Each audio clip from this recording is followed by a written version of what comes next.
Bueno, buenas tardes a todos. Lo que vamos a hacer en este segundo video es retomar un poco lo desarrollado en el primer teórico acerca de esta pregunta inicial, de qué se trata la semiótica. Decíamos que entendíamos la semiótica como una disciplina crítica instalada en el campo de las ciencias sociales, que elabora sus propias metodologías, sus propias categorías de análisis. Eh, la semiótica es, ante todo, un modo de observar, un modo de mirar, un modo de preguntar. Y su pregunta se dirige a las significaciones sociales, ¿sí? Entonces, nuestro objetivo, nuestro propósito es que nosotros, a lo largo del cursado de semiótica, aprendamos o ensayemos otro tipo de preguntas de las que habitualmente solemos hacernos. Pero la semiótica no se va a preguntar tanto si esto o aquello que tomamos o aceptamos como verdadero es así o no es así, si está bien, si está mal, si es esto mejor que aquello. Hoy que estamos tan habituados a tomar partido, a tomar posición por una idea o por otra, o si una idea es mejor que otra, sino que la semiótica se va a preguntar por qué determinada idea o determinada representación ha llegado a ser tal, por qué se construye de determinada manera una idea y no de otra, por qué solemos tomar partido por algunas ideas y no por otras, a causa de qué, para qué, con qué antecedentes, condicionados o determinados, por qué otras ideas, por qué otras condiciones, por qué otras situaciones. Es decir, la semiótica no se pregunta por los signos ni por los significados, sino por la significación entendida como un proceso complejo, un proceso inacabado, un proceso que nos reenvía hacia otros lugares, hacia otros momentos. Es decir, el proceso por el cual los sentidos, naturalmente aceptados por el sentido común o por los discursos de la ciencia, de la política, de la religión o de la información periodística, han llegado a instituirse como tales y son aceptados como tales por una comunidad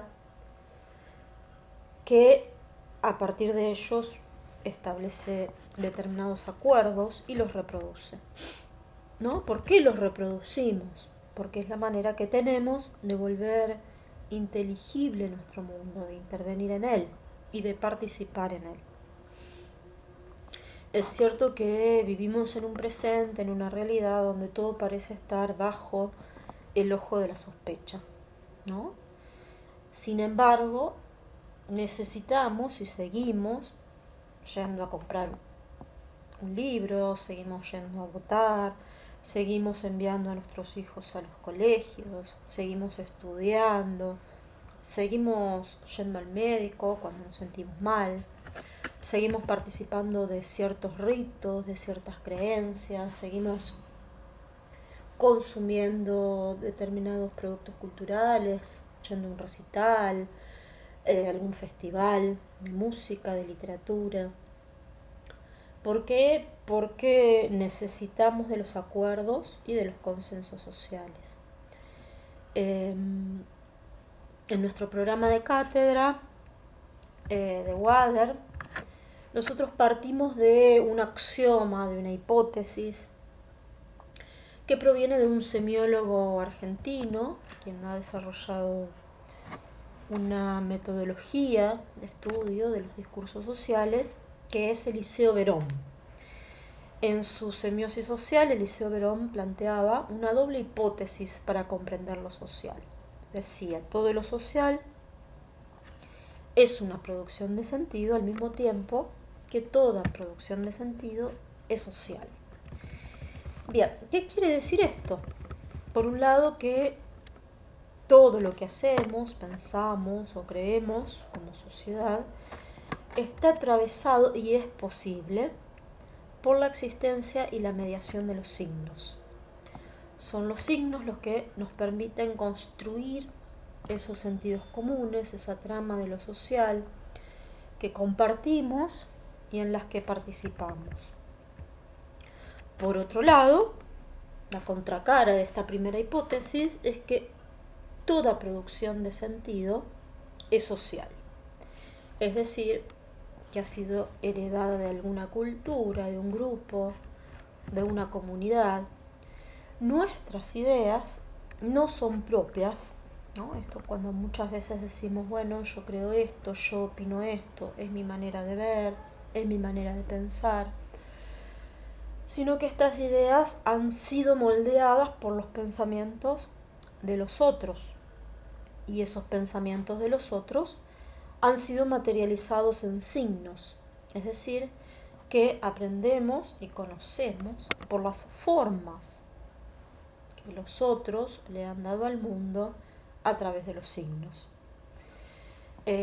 Uno podría pensar, por ejemplo, si el problema de la desocupación, el problema de la falta de trabajo, es un problema económico o es un problema social, y el abordaje que le daremos en cada caso, ¿no?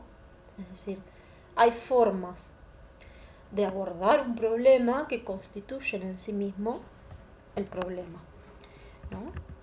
Es decir, siempre pensamos a partir de las formas que los signos, que los discursos le dan, le atribuyen a las problemáticas sociales, ¿no? Recientemente sabemos que las problemáticas de los femicidios, que hasta hace muy poco eran considerados como crímenes pasionales, hoy son tratados como crímenes de género, ¿sí? Entonces, la forma que damos, la forma a partir de las cuales nombramos y comprendemos determinadas situaciones sociales, constituirán la forma en la que los abordaremos y las formas en las que tomaremos decisiones, por ejemplo, respecto de ellos. Entonces, en la clase inicial decíamos, por ejemplo, a partir de la figura esta figura lúdica, metafórica, del caleidoscopio, que todas nuestras ideas, nuestras prácticas, nuestras creencias son el resultado de otra cosa o están en el lugar de otra cosa, que pertenecen a una cultura, que pertenecen a algunas instituciones, que son consecuencia de un mercado, de una religión, de una disciplina, de una historia, de algún movimiento político o social, etcétera, ¿no? Y se combinan, se articulan al mismo tiempo con otras creencias, ideas o prácticas, produciendo un conocimiento nuevo, actualizándose en un conocimiento nuevo que se traduce en nuevas prácticas, en nuevas creencias y en nuevas instituciones, ¿no? Entonces, comprender el sentido, como decía Roland Barthes, es comprender su pluralidad, ¿no? Apreciar, dice Roland Barthes, el plural del que está hecho, ¿no? Aquellas diferentes materialidades que lo constituyen y la manera fundamentalmente en la que se combinan, se articulan, se relacionan para interactuar de determinada manera y generar nuevos sentidos, nuevas ideas y nuevas figuras. Entonces, la pregunta que sobrevuela las diferentes lecturas y análisis que vamos a hacer en la cátedra va a ser la pregunta por la significación, ¿sí? Insisto, no nos vamos a preguntar tanto por el sentido, los sentidos dados, los sentidos aceptados, los sentidos consensuados, ni tanto por el signo como unidad o como materialidad o como punto de partida, sino de qué manera participan los signos en el proceso de la significación, ¿no? Entonces la pregunta va a ser, ¿cómo se produce la significación social? Es decir, vamos a entender la significación como un proceso, ¿no? Porque cuando hablamos de determinada manera, porque consumimos determinados objetos, porque vamos a ciertos lugares y no a otros, porque consumimos determinadas series en las plataformas, o porque miramos determinados programas de televisión, participamos de algunas redes sociales y no de otras, porque hablamos de determinada manera y no de otra. Y al mismo tiempo, qué efecto de sentido tiene, qué consecuencias, cómo contribuimos nosotros con nuestros comportamientos a reproducir algunas ideas o creencias y a invisibilizar otras. Cuando leemos y comentamos determinadas noticias, cuando compartimos ciertos contenidos en las redes sociales, en Instagram, en WhatsApp, en TikTok, ¿sí? Uno de los primeros objetivos de este recorrido por la semiótica será entonces tomar conciencia de que nosotros como estudiantes, como docentes, como ciudadanos, somos sujetos de una cultura, pertenecemos a una cultura y participamos de una cultura. Desde el año pasado, por ejemplo, yo vengo implementando en algunas de las facultades de semiótica, en las carreras de semiótica, en la cátedra de semiótica en las cuales trabajo, una encuesta para conocernos un poco más, para conocer qué tipo de consumos, qué tipo de hábitos desarrollamos a través de las plataformas, a través de los dispositivos, a través de las redes sociales, ¿sí? Por eso van a encontrar debajo de este primer video un link para realizar una encuesta por la cual nos interesa conocer los consumos y los hábitos culturales de ustedes en Internet, tanto para el entretenimiento como para nuestra vida social, política, académica y universitaria. Es decir, de qué manera realmente nos apropiamos de estas herramientas que nos propone la red, que nos ofrece la red, y de qué manera y hasta qué punto somos conscientes del modo en el que nuestra subjetividad y del modo en el que nuestra intersubjetividad, es decir, las formas que tenemos de interactuar y de convertirnos, constituirnos en sujetos sociales, están mediadas por las redes, están mediadas por los signos y las prácticas que nosotros desarrollamos a partir de estos signos, ¿sí? Entonces, como primer objetivo, como primera propuesta, será que